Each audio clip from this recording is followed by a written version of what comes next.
Good morning. My name is Jamie. I can't play guitar.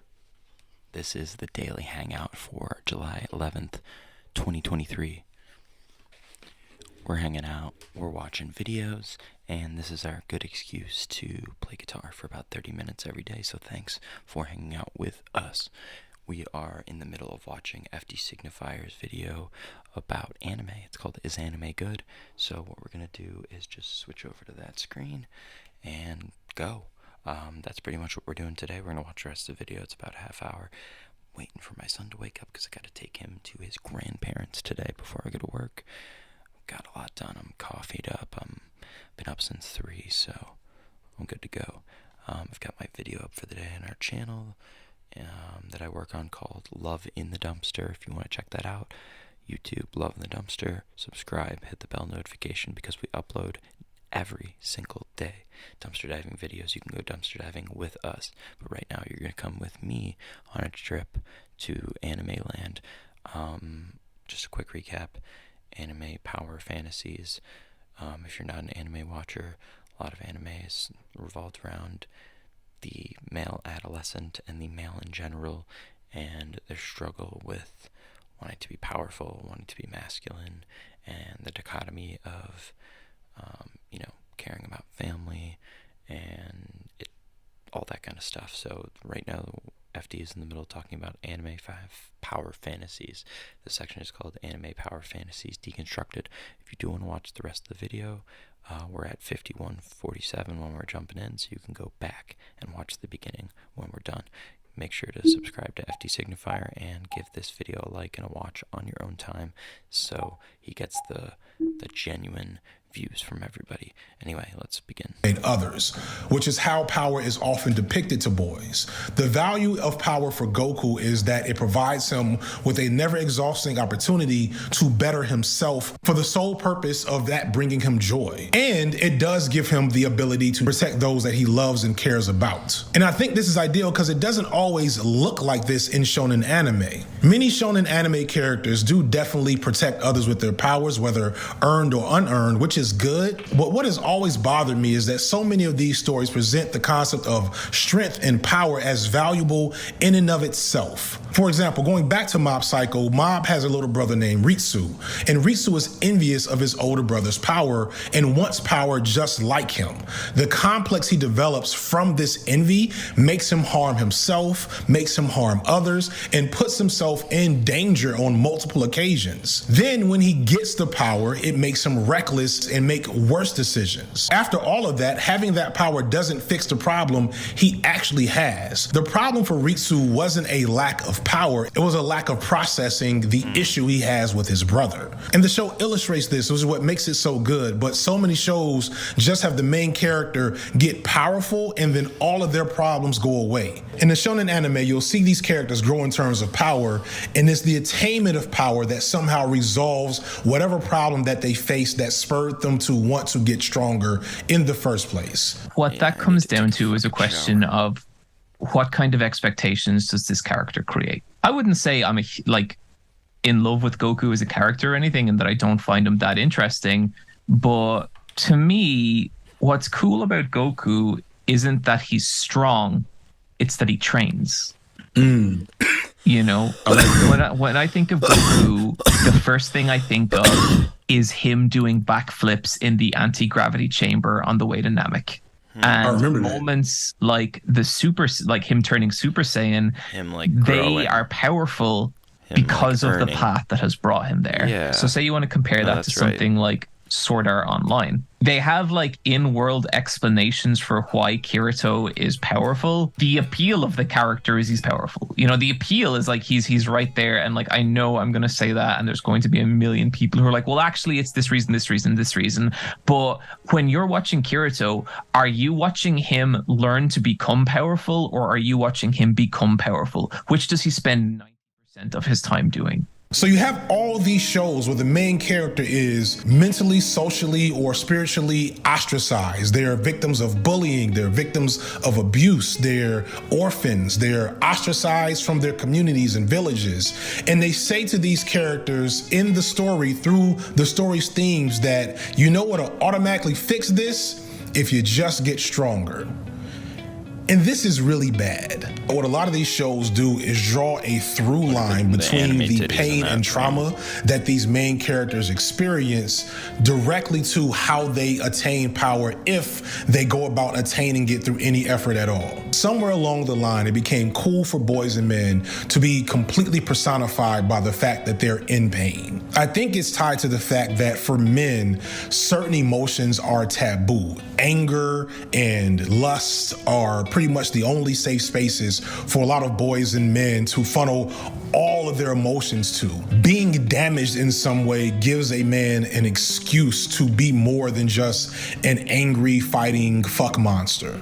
And so it makes sense that a lot of boys might feel like that's a safe way to explore other forms of emotionality. And a lot of boys don't. They see these power fantasies in the form of damaged bad boys. They see the way they're depicted. They see the way girls respond to them. And more importantly, they also often themselves have traumas that connect to them through the story. And they don't understand that these characters and archetypes aren't celebrations, they're warnings. Or at least I think that's what they're often supposed to be. I also think, though, you need to weight it against the power fantasy, the whole thing, because the power fantasy is a huge part of shonen, you know? Right. And for the most part, I think that's fine. Sometimes, like when taken in totality, you can come across this idea that power is the overwhelming domination of your opposition. And to a point, that's true, but to a point, that's kind of tyranny. And in a way, it's like there's a gentleness missing from that.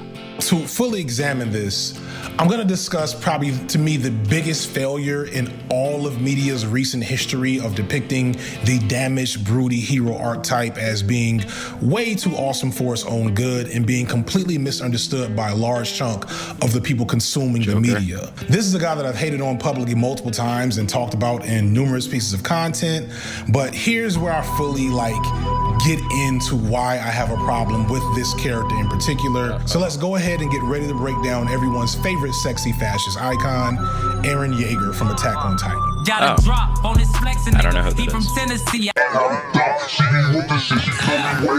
Say for sure, baby, let me know if you wanna eat. She like bomb, you already know, just put your girl on bleep. I'm like cool. But in order to do that, you need to get me to stay still while you transformed into a Titan and ate me alive.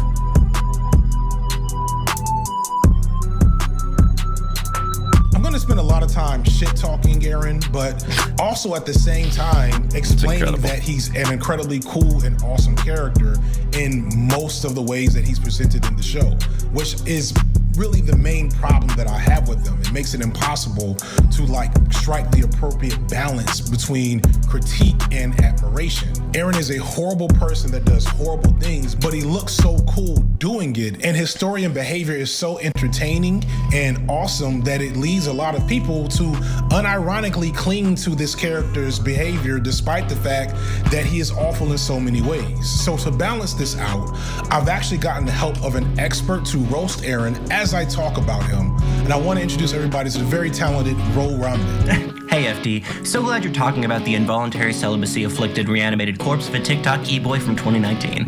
If this man was born today, he'd be wearing a Hot Topic 21 Pilots tee stretched over an awful black and white striped turtleneck, making thirst traps to Savage Gasp songs in his freshman year dorm.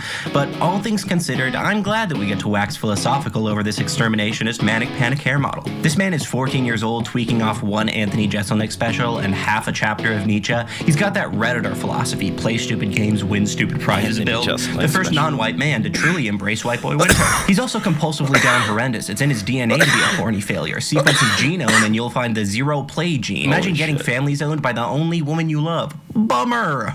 All right, back to you, FD. Now, some might think I'm exaggerating by saying that Eren Yeager is a beloved character and that nobody could possibly unironically find Eren Yeager good or his actions justified. And boy, are you lucky to live in such a wonderful fantasy world. While I would like to think that the majority of viewers of this show feel like Eren is bad for what he does, I've also seen 100 different videos of Eren Yeager Sigma grind set mixes, which I don't know if these are meant to be taken seriously, but I'm not taking any fucking chances with these kids. For all the controversial topics I've engaged on in this channel about racism, sexism, misogyny, trans issues, nobody comes through to argue about how wrong I am like Eren Yeager fans. Please look through the comment section of every video I've done that has talked bad about Eren Yeager. Look at the messes I've started on Twitter pointing up my critiques about this show, and you will see that I am not making this shit up. I also want to be clear that up until the very last chapter of this manga, I loved this story. It was the only anime in that decade-long period where I wasn't paying attention that I made sure to check for whenever something new was happening. I don't critique and talk about things that I don't find entertaining or really love on some level. And Attack on Titan fits into that category. But it is that last chapter of the manga and possibly the last section of the anime that hasn't happened yet that made me rethink the entirety of the show and really ruined it for me despite how much pleasure I pulled from it. But I'm getting ahead of myself, and also spoiler warning for the end of Attack on Titan, at least in the manga, because God, I'm hoping that someone in the anime says, maybe this will be the one time that we change what the author did for his own good. For those who don't know, Attack on Titan tells the story of the people of the island of Paradis known as the Eldians, and they live under this metaphysical scourge called the Titans, semi-sentient giants that roam their land and eat them for sport, like don't even digest them. The citizens of Paradis believe that they are the last people on Earth due to these Titans, but over the course of the story that centers around Eren, his close friends, and an ensemble cast, they find out that the world is not what it seems. In accordance with my earlier point about trauma being a core element to the shonen protagonist, when we meet Eren, he is definitely a sufferer of trauma. In fact, if you evaluate Eren's behavior as a kid, he's already kind of clearly emotionally imbalanced. He's a troubled child that's, I think, killed at least 2 people already. Now, he killed these people in self-defense, although yeah, all right. And this is understandable because he's living in a perpetual war zone. And then by the end of the first episode of the show, he witnesses his mother being eaten by one of the Titans. So he checks off all the lists for trauma that you might need. Later, he enlists in the military with the vow to kill all the Titans, which doesn't sound so bad in the moment because the first few seasons kind of teaches us that the Titans are soulless monsters without humanity and we shouldn't feel bad about them dying. We then watch Eren mostly bumble his way to success for the first third of the story, constantly being saved by contrivances that are only explained later, and on rare occasion earning a few W's through his own growth, which is nice. But then there's one of many big changes and reveals. First, the main characters who we meet as children go from fighting faceless, meaningless Titans to killing other humans, even at this point as teenagers. And then after that, we learn even bigger secrets, which changes the whole scope of the story. I won't give away too much, but certain events transpire that let us know that the world as we know it up until this point isn't what it seems. And as a result, Eren goes from your typical plucky shonen power fantasy protagonist to what on paper should obviously be presented as the villain of the story. He goes from being spirited and eager to stoic and cold and calculating and remorselessly murderous. He basically becomes Sephiroth, or the final boss of the Watchmen, or Thanos, or coming back to my Manosphere videos, Evil Batman. And if you remember that video or know anything about those other characters just mentioned, then you know what I'm getting at with Eren. Eren decides that to solve his problems, to solve all the issues that he's faced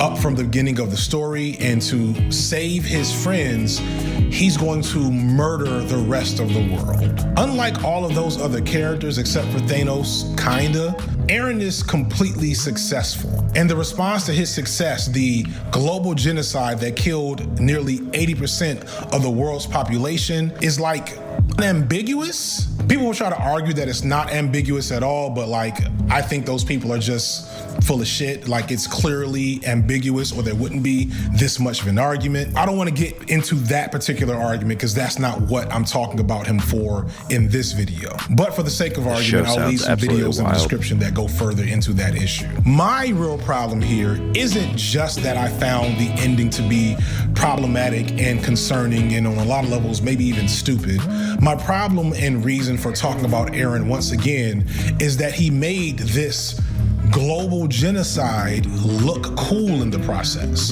and worst off, justified, at least to a portion of his fan base. How do I describe Eren Yeager's vibe, right? The vibe is day one Supreme Jop, V-Lone Soldier, babe fanny pack, yellow off-white belt, ironic ahegao, anime hoodie, freshman year fit pick, you know? This is the type of guy to log into GTA 5 roleplay just to be a cop. You know he lied to his friends about seeing Hero Brian because his stepfather didn't give him enough attention at home. It has been argued to me over and over that Eren is the villain at this point, and that the rest of the story becomes about stopping him from doing this evil plan. And I want to roll with this interpretation, but my issue is that a lot of young boys and men, and plenty of young ladies, are too attached to the power fantasy that Eren represents to ever fully see him as the villain, to be fully critical of them and see him really for what he is, and to see what the author maybe was trying to do with his particular character in this story. Eren commits atrocity after atrocity after atrocity. Please understand, before the global genocide, he had done a lot of other fucked up shit. And as his presence and influence contributes to more violence and spreading of horrendous ideologies, you'll still hear a lot of fans defend him. And this bothers me probably more than it should, because what I often hear when I hear these defenses is something along the lines of, Eren had no choice, or what would you do if you were in his position? Now, I want to imagine that I'm hearing this stuff from younger people who identify with Eren's feelings of helplessness in a world that hates them, and relate to both his pain as well as his overly simplistic us versus them mentality, which in their mind justifies his action. But I can't emphasize enough how awful the theme and underlying message of this character arc actually is, especially since people don't get that the character was supposed to be looked at a certain way. Eren is a victim of unimaginable trauma, and thus I empathize with why he is the way he is. But what Eren went through isn't unique in anime. Characters like Sasuke from Naruto or Lelouch v Britannia from Code Geass have similarly tragic backstories, and while they also commit heinous acts in the name of seeking power and revenge, they do something really important and much more valuable to viewers and readers of these types of stories. In between getting power, or in the process of trying to get power and revenge, they also heal, process, and unpack from the traumas that sent them to those extremes in the first place. They engage directly with their pain at various times in their stories, and in various moments reconcile with their trauma, often at critical moments when it's time for them to make a right decision or a wrong decision. In the last third, or I guess maybe half of the show, Eren is presented as this aloof, cold, calculating, unflappable, remorseless killer that is singularly focused on a mission. And because he's singularly focused, he cuts off his friends, he cuts off anyone that's ever cared about him, and he does horrible things for the sole purpose to him of moving forward and being free. But the irony is that Eren was never free this entire time, and Eren clearly had the opportunity and choice to not do what he was doing, and he was too weak not to do it. Eren in reality is an incredibly weak man who just happens to get control of a significant power. He talks all the time about freedom, but continually acts as if he has no free will. And while so many shonen characters define themselves through purpose and close relationships and taking care of the people close to them, Eren is defined by his trauma and pain, and sacrifices all his close relationships to indulge in that trauma, and puts his friends and peers in grave danger just so he can complete this asinine plan he has. All right, I'm just riffing here. He had an iPod Classic loaded with Limp Bizkit and Linkin Park easily. He was really into bodybuilding, getting the bodybuilder physique in high school, and it made all of his classmates real uncomfortable seeing him all oiled up. Eren Yeager goes to unlisted Filthy Frank videos and comments about missing the old days. He definitely has a 0-follower Twitter burner with a Dark Knight Joker profile picture and a bio that says, "If you're reading this, I triggered you." He's the keynote speaker at the Cornball convention. Coming back to the whole he didn't have a choice thing, first and foremost, I feel like he really did have like a lot of different choices, but I also want to consider why that's such an attractive and appealing situation for his fan base. And probably the most important thing I want to say in this video, in bringing this whole tangent about unearned power for the sake of having it as a bad thing full circle. The reason why people keep saying Aaron had no choice is because that is a really, really effective and desirable excuse. It gives Aaron an excuse to not have agency in his own actions and decisions and absolves him of real responsibility for the horrible things he does. And this is really ironic to me because I'm often one who gets criticized for always wanting to talk about the effects of systemic barriers on people's behavior and how things like crime and addiction and economics and job opportunities are all greatly dictated, not as much by people's individual behavior, but by the opportunity structures that people get. No sane people that will come to me and talk about personal responsibility in real life will give the most excuses to Eren Yeager in a fantasy story for killing billions of people. To clear that up, I want people to understand that although systemic racism and systemic barriers are a thing, that does not change the fact that at an individual level, each and every person has choices that will either lead them to a worse situation or lead them to a better situation. And as unfair as it might be at any given time, there are consequences for those decisions. But what we should be trying to do is give as many possible decisions for people to make instead of like 3 really shitty options, which makes people not care in the first place. And Eren Yeager had multiple non-shitty options compared to the one he picked. Eren made the decision that most reflected his experiences with trauma and then said he had no choice. And I think for his fans and defenders, this is the thing they like the most. One of the first things I realized working with kids is the lie in the phrase, I don't care. I can't remember the first time it fully set in, but on so many occasions, I would pull aside a kid who was struggling for whatever reason. Maybe it was their own bad behavior. Maybe they were going through something. Maybe they were just having a bad day. Maybe whatever I was teaching was too challenging. Whatever the reason is, some of these kids, you pull them aside, and the first things they want you to know is that they don't care. I don't care what's happening. I don't care about this. I don't care about that. And it's always a lie. Because if they didn't care, they wouldn't bother to say that they don't care. The kids that upset me the most, that were the hardest to reach, were the ones that didn't even bother to have a conversation with me. When we go back to this embodied by pain concept with these characters, there's something truly freeing and powerful when you have a situation for a character that completely alleviates any rationality or humanity in their decision making. When you don't have a choice, all of a sudden life seems very simple. Eren has a built-in excuse to not actually care about the results of his actions. And in that regard, maybe he is truly free. There's this moment towards the end of the story where he's watching kids get murdered because of his actions, and he presents this like crying pain face that he doesn't want it to happen. He doesn't stop. He doesn't stop doing what he's doing. His pain and trauma frees him from morality and empathy. Everything that should make him not just a man, but also like a human being goes out the door because his trauma is who he is. And I want to be clear, I empathize with that. When you've went through something, some type of like world-destroying trauma, the type of experience that makes you think you won't ever be the same again, that you won't ever have joy again, or just breathe again, or trust again, I don't have to imagine this. I know how that feels. It's this really appealing fantasy that maybe you just let the pain guide you. To say, I don't have a choice. I don't have agency. I am driven by forces beyond my control that also just so happen to maybe be driving me to do the thing that is easiest to do in my time of pain, which is give up or give in. If you've been through something, you know what that feels like. But if you've been through something and you're watching this, and you also know what it feels like to get over something. And often that's the hardest part. I think it's because so many boys and men don't learn that it's okay to process and remove pain. When they see other men being like happy, you know, apart from that, it kind of pisses them off. There's a jealousy almost. I would agree with you, but I think it's also when they see other men openly processing pain or openly coming to terms with pain, that pisses them off as well.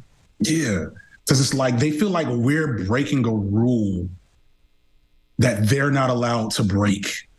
Like in terms of being a content creator my size, I'm pretty well I'm treated okay for the most part, but there is definitely something in my disposition, in the way I speak, in the way I look, that makes a type of man angry.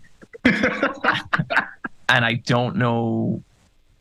I have some idea to what it is, but I also just have no interest in putting effort into the problem. But man, what if there was a legitimate reason to just cut loose? And what if it looked as cool as Eren Yeager looks in the process? What if the pain you go through wasn't just the random happenstance of the universe? What if it was something truly special that was meant to empower and guide you for the rest of your life? What if your pain in particular was actually special? What if it gave you power? Extra points if it looks as cool as Eren Yeager looks throughout most of this story. Man, that would be great if not for the fact that Eren Yeager is really the epitome of weakness and a facade of bravado. You gotta sympathize with this guy's plight, sure, but I've seen my own mother be devoured by a Titan 4 or 5 times, and I haven't killed even one person, if you don't count that pedestrian. Eren's the type of guy to try a rat tail and play in a post-metal band that attracts a largely white supremacist skinhead audience.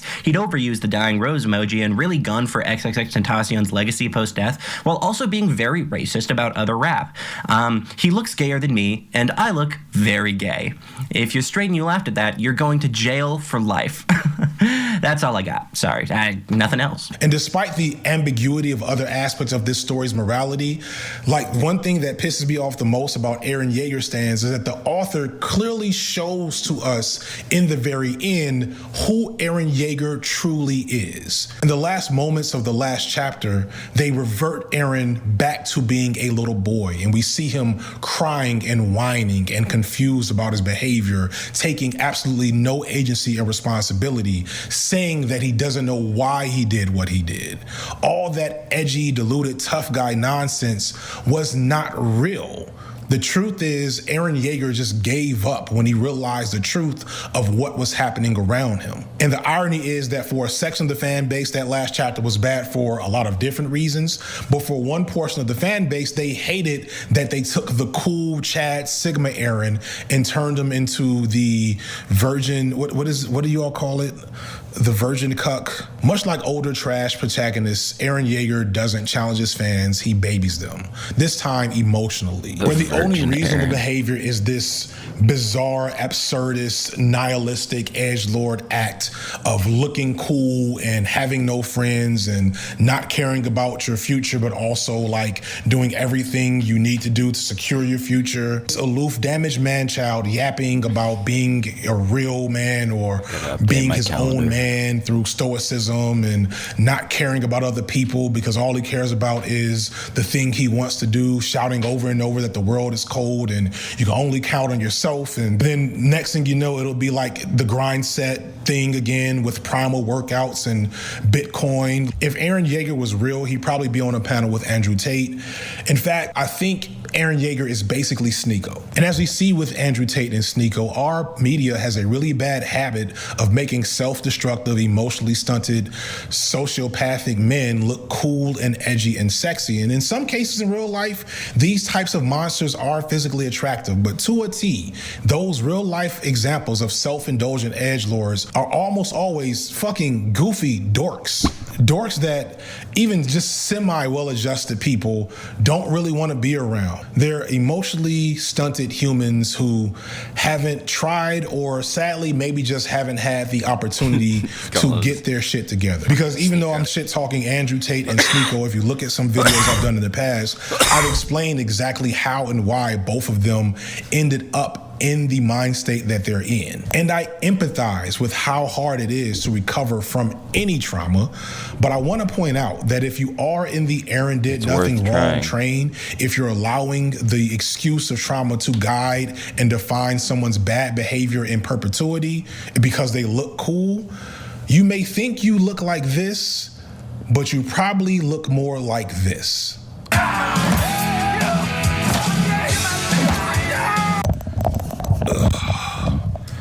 But you might be asking, FD, I do empathize with Eren. I feel bad for him. He went through so much, and you don't get enough stories that depict that type of trauma into triumph. If you love boys so much, why would you tear down a character that they love so much when some of these boys have so few to connect with? And I'd see that as somewhat fair if I didn't think that there was a character in the same medium of anime who has all the parts and features that many think are cool in Eren, in a story that is much more meaningful and valuable for young men to engage with and aspire to. Often when we make these video essays, deconstructing, problems of the world, there's no like easy, obvious solutions to talk about at the end of the video. But in this case, I got one. If you are an Eren Yeager fan who identifies with how Eren Yeager has allowed his pain to affect him, but also maybe wants to have more from that message, and maybe, God forbid, you're interested in stories about healing and growing, but you still want your edgy power fantasy as well, boy, do I have a character and story for you.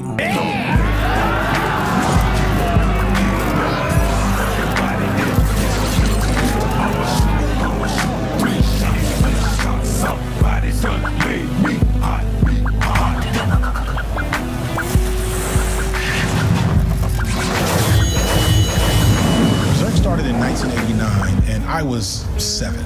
Which means that unlike I imagine the vast majority of Berserk fans, I actually engaged with Berserk from the age range in which it was designed for and the time in which it actually lived. And I got to re-engage with the story multiple times growing up, even though up until recently I never was much of a fan and never took the story very seriously. But I also think that's an excellent part of the story because Berserk was written over the course of almost 40 years, which means that its author, the late Kentaro Miura, was forced to tell this story at various stages of his own growth, which means the story gets to reflect his lessons and growth as an individual and go from being this edgy thing at the beginning to one of the more meaningful mangas you'll ever read toward the end. I remember seeing Berserk a few times as a teen in my local comic book store and being immediately put off by the first few chapters of wonky art and overly edgy and seemingly pointless action. It wasn't until watching Super Eyepatch Wolf's video last year after the death of Kentaro Miura talking about Berserk that I actually decided to reread the whole thing as an adult, which I did over the last couple of months. And it was halfway through reading Berserk that the concept for this video came into view. I was watching Guts, the main character of the story, go through what he went through and learn what he learned in only the first third of the story. And it's something I want the video to focus on, that concept of healing more and how in their power fantasies, boys never get to think about the fact that the greatest power often comes or is shown through an individual's ability to heal from their traumas, not to just have the power to make the trauma go away or something. Much like Eren, Guts goes through some real shit. I won't make it a All right, well, unfortunately, we're not going to make it the whole way through the video. That's okay, though. I really want to go wake up with my son, who is waking up. So thank everybody for watching. Well, I'm going to thank everybody for watching right now. Thank you for watching. We love you. Subscribe on YouTube. Hit us up on Instagram at Seriously Can't Play Guitar. And hit the bell on YouTube so you can be notified when we go live. You'll get a little tiny email in your inbox. And we'll see you tomorrow morning. Or if you subscribe, maybe there's a secret stream later. Who knows? Fuck it. See ya.